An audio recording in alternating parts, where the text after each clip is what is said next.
Hey there, I'm Kieran Galaxia, and welcome to The Gamer.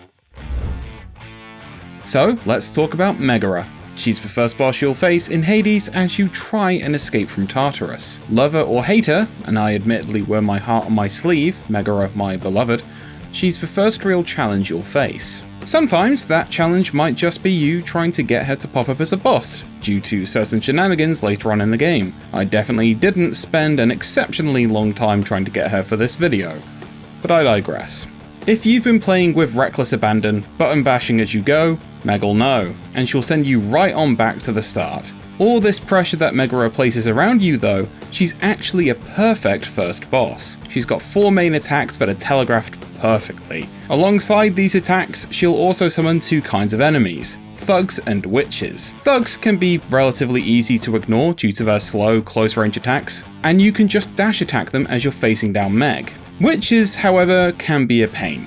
They're weak, so they're easy to take out, and you'll want to do that before the arena fills with errant purple spheres. This guide's going to break down Meg's 4 attacks, and tell you how to counter them with each weapon. We're making no assumptions about your boons, upgrades, keepsakes, or aspects, so keep those in mind for yourself as you're playing. But let's talk about how to take down our favourite Fury. I don't know what you're up to, Zagreus, but I guess it doesn't matter either way. All that matters is you're not getting past me.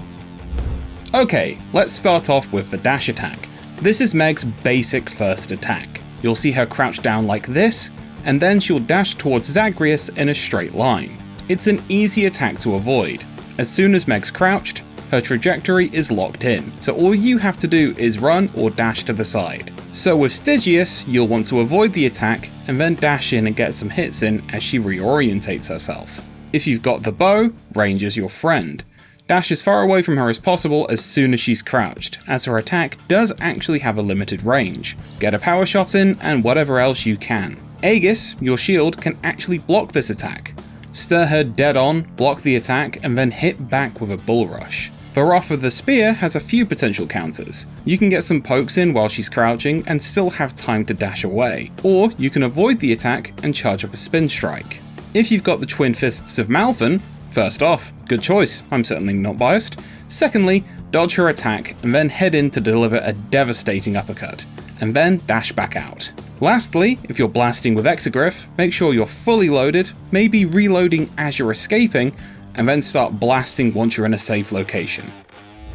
When you see Meg's hand raised like this, she's getting ready to do an attack with her whip, fully circling her instantaneously and giving her some space. So, with Stygius, yeah, give the lady some space. Use this time to take out some summoned wretches, or leave just to stay alive. Either way, give her the space. Coronoct, however, is actually a pretty decent counter here. Dash out of range, and then either give her some quick shots or a powered shot. Aegis can block this attack in a pinch, but you'll be pushed very far back. Instead, dash out and line up a bull rush for when she's done circling the whip. Here, Varroth's hybrid nature really comes in handy. You might not have the range to attack with your regular attack, but if you dash out, you'll have plenty of time to use your special and launch your spear at Meg. With the twin fists, just run away and don't get locked into an attack, or you'll be hurting. Dash in after the attack, however, and unleash another uppercut, once she's done circling around with her whip. Lastly, with Exegriff, same as before. Dash out of the way, reload if you gotta, and start unloading as she's attacking. Ah yes, the Spiral Spark Attack. Welcome to Bullet Hell, Zag. A brand new circle devised solely for you, buddy. After you've done some damage to Meg, she'll break this attack out. She'll start spinning her wing, and she'll let out a shout as she's doing it. It's nearly impossible to avoid this attack at close range, but the bullets separate as they travel away from her, and you can destroy them or deflect them if you've got the relevant boon. Once again, give Meg some space, and you'll be in for a much better time. Alright, so with Stygius, get away from her when she starts doing this.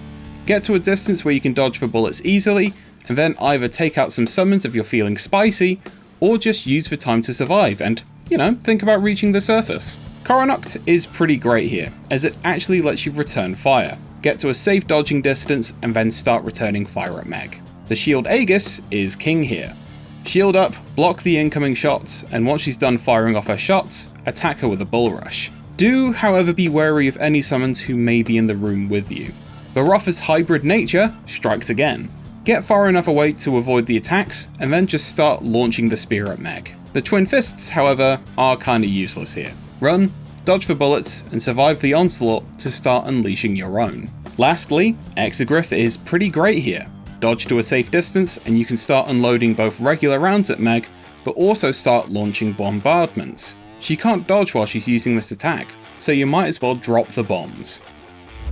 Meg's final attack certainly adds to the chaos. She'll start dropping AoE attacks aimed over a relatively large area of where Zag is. This will be telegraphed with these pink circles on the ground that show up just a little bit before that area goes up in flames. She'll do this a few times in a row, so you're going to have to be doing some sweet footwork in here. The safest strategy is just keep running and staying alive. But if you want to get some attacks in, which you can with some weapons with some ideal timing, then let's talk about how to do that. So Stygius is actually pretty useful in this situation. Stand a little bit away from her, and then when the radiuses appear, dash towards her for a dash strike, and then reposition to try and do the same over and over. Coronoct, however, is pretty useless here. While you might be able to fire off a special or maybe experiment with some boons, it may just be best for you to keep on your feet and keep dodging. Aegis, while being an MVP regards most of the attacks in this fight, won't save you with the guard here. You could, however, use your Bull Rush to escape the attacks, ideally right through Meg. If you're using Varatha, you're looking at a very similar strategy to Stygius. Kite out the attack, dash strike, reposition, and repeat. The Twin Fists of Malphon aren't much help here. The uppercut is too slow and you'll be caught in a blast, and the jabs alone aren't really worth pulling off, unless you've got boons that may do some damage over time. If you're unsure, just stick to avoiding her attacks. Lastly, with Exegriff, you won't have the time to unload a barrage of bullets, so see if you can fire off a quick bombardment between attacks, as like with the bullet hell attack, she won't be able to move out the way. So that's our guide on how to beat Megaera in Hades. As stated at the start of this guide, this was written without thinking about what boons you may have used, keepsakes you've got active, upgrades purchased, hammers hammered, or aspects applied. These can change the nature of your attacks and may help switch up your strategy. So as always, while we're here to help however we can, remember that a good chunk of Hades' gameplay is experimentation. That said, if you've got any boon or Hammer of Daedalus recommendations, do drop them in the comments below. We'd love to hear your recommendations, and you never know, you might help out someone else's Hades experience while you're at it. And that'd be nice, wouldn't it? Thanks again for swinging on by. If you enjoyed this, then liking the video would be great. And hey, why not subscribe to the channel and hit the notification bell if you fancy. If you want to read more guides like this alongside other features, news and reviews, then check out thegamer.com. And hey, have yourself a good day, yeah?